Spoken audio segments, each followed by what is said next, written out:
Chapter 38. Bradley Chalkers. Homework. Book report. My Parents Didn't Steal an Elephant by Uriah C. Lasso. Miss Ebel's class. Room 12. Red Hill School. Last seat. Last row. Next to Jeff. My Parents Didn't Steal an Elephant by Uriah C. Lasso by Bradley Chalkers. My Parents Didn't Steal an Elephant was a very funny and crazy book by Uriah C. Lasso, a funny author to write such a book. It is a story told by a kid. The kid's parents are in jail because they stole an elephant, except they're innocent. Hey, I just realized something. You know what? You never know the kid's name. I just realized that. You know what else, too? You don't know if the kid is a boy or a girl. I just realized that right now as I was writing this book report because I didn't know whether to write he or she. I told you it was crazy. The kid lives with his aunt and uncle. They're crazy, too. They put wallpaper up in the garage for no reason. I told you they were crazy. Ace is crazy too. He's the lawyer for the kid's parents. He makes the kid practice crying for an hour every day so the kid will be able to cry good in court. Only, when the kid finally gets to court, the kid doesn't cry. The kid laughs. Then everybody else laughs too. Then the kid's parents get to go home because they're innocent. Except, do you want to know something? I'm not so sure. I mean, if they really were really innocent, then who ate all the peanuts? I told you it was crazy. The end. The end. Absolutely wonderful, said Carla. Is it good? Asked Bradley. You captured the very essence of the book. He smiled, even though he didn't know what essence meant. They were sitting around the round table. It was Thursday before school. Bradley had to turn in his book report to Miss Ebel, but he wanted Carla to see it first, just in case he ripped it up. Carla was wearing a fluffy pink sweater. I always wondered what happened to the peanuts, too, she said. Me too, said Bradley.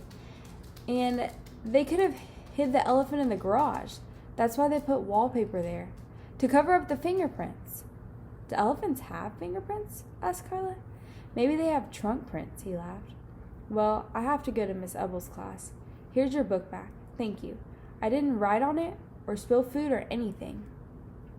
I'd like for you to keep it, said Carla. It's my present to you. But I thought it was one of your favorite books. It is. That's why I want to give it to you. If I didn't like it, then it wouldn't be as much of a present, would it? He smiled. I wish I had a present to give you, he said. You already gave me one. I did? What was it? The book report. The smile left his face. What's the matter? Well, I'm supposed to give it to Miss Ebel, but that's okay.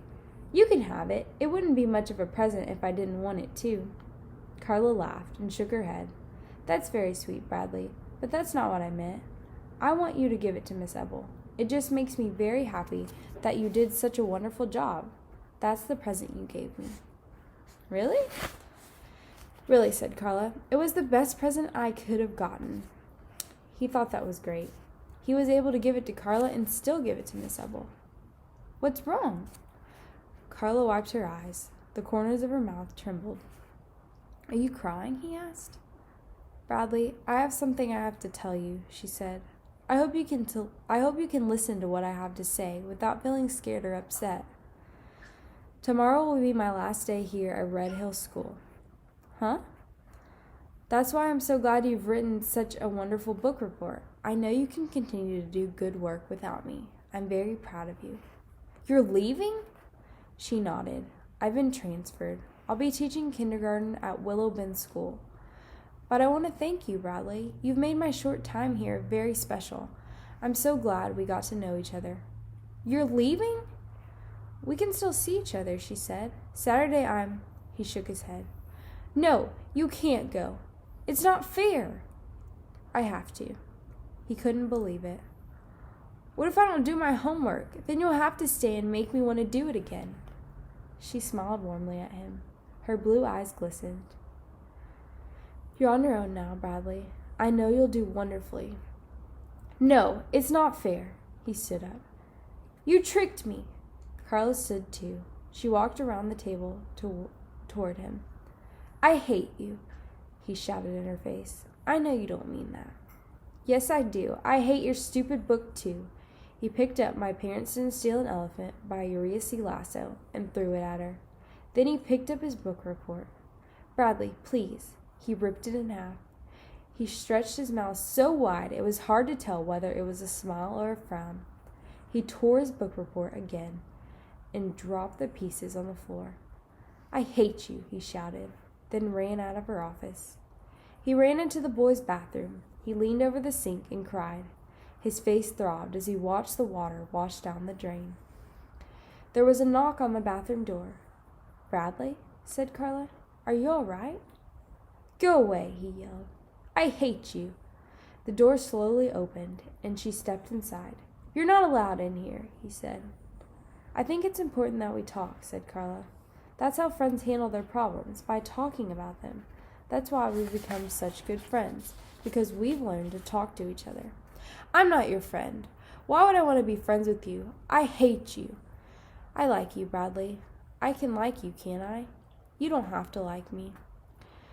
I'm not going to Colleen's birthday party, he said, and I don't like Jeff either, and I'm never going to do my homework, ever, and I'm going to fail all my tests. Do you want to know what I think? I think you're worried that now that I'm leaving, everything will turn bad again. You think Jeff won't like you anymore, and Colleen won't want you to come to her party, and Miss Ebel will give you bad grades no matter how hard you try. This is the boys' bathroom. But it wasn't me who magically changed your life, Bradley, she said. It was you. You're not Cinderella, and I'm not Prince Charming. You're not allowed in here, he said coldly. Saturday, I'm going to need someone to help me move all my things out of my office, she said. I would appreciate it very much if you would come and help me. Then afterwards, we could have lunch together. We can go to a restaurant, just the two of us. He wanted to go to her, to hug her in her soft pink sweater, but he couldn't. He felt like his insides were being ripped apart. It'll be lots of fun, said Carla, and it would be a great help to me. I have to use the toilet. Maybe I'll see you on Saturday, said Carla. I would like that very much. She turned and walked out the door. Bradley stayed in the bathroom until the bell rang. Then he went home, sick. That's the end of chapter 38, and we'll pick up with 39 on the next video.